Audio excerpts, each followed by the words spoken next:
میں نوٹ کر رہا تھا کہ قرآن مجید میں، بلکہ اکثر میں جو میرے پاس لوگ آتے ہیں نا کاؤنسلنگ وغیرہ کے لیے، انہیں میں سمجھاتا ہوں کہ دیکھو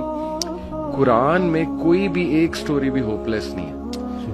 دنیاوی نتائج کے حوالے سے بھی، ایک تو ہے نا اخروی نتائج کے حوالے سے تو ہوپ لیسنس ہو ہی نہیں سکتی مومن کو، دنیاوی نتائج کے حوالے سے ہوپ لیسنس نہیں ہے۔ آپ دیکھیں حضرت یعقوب علیہ السلام،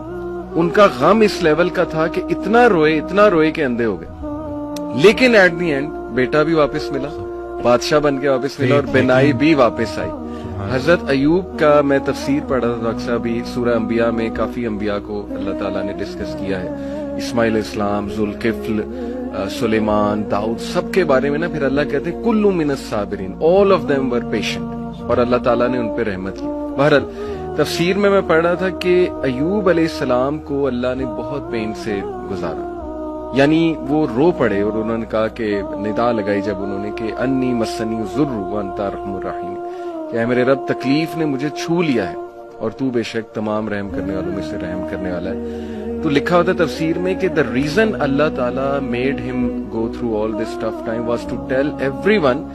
کہ میں اپنے پیاروں کو تکلیف سے گزارتا ہوں، یہ نہ سمجھنا کہ میں تم سے ہیٹ کرتا ہوں یا میں جو ہے وہ کوئی تمہیں پنش کر رہا ہوں، کیونکہ دیکھو اگر ایوب گزر سکتے ہیں اور انبیاء گزر سکتے ہیں تو مے بی اس میں کوئی بہت بڑی حکمت ہے، پین میں، غم میں،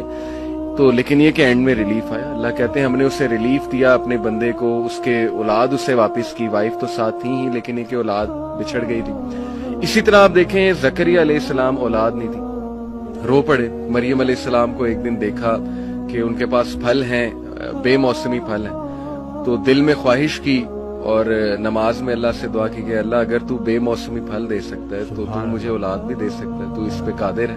اور پھر یہ الفاظ کہ اللہ میں تجھ سے دعا کر کے کبھی مایوس ہوا ہی نہیں۔ تو آپ دیکھیں کہ اس وقت بچے دیے اور پھر وہ خود ہی حیران ہو گئے،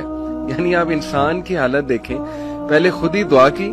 پھر جب اللہ تعالیٰ نے بچہ دے دیا تو حیران ہو گئے، کہتے ہیں اے رب مجھے کیسے ہو سکتا ہے۔ اسی طرح کئی مثالیں ڈاکٹر صاحب ہیں، یوسف علیہ السلام کی، موسیٰ علیہ السلام، یعنی سیڈ اینڈنگ تو ہے ہی نہیں۔ میں ہمیشہ انہیں سمجھاتا ہوں کہ دیکھو اللہ سے امید انسان سے لگاؤ گے تو سیڈ اینڈنگ ہے، وہ پھر سیڈ ہوگی۔ اللہ سے امید لگاؤ گے تو کوئی نہ کوئی ریپلیسمنٹ آ جائے گی، کوئی نہ کوئی راحت آ جائے گی، کہیں سے کچھ آ جائے گا۔ اللہ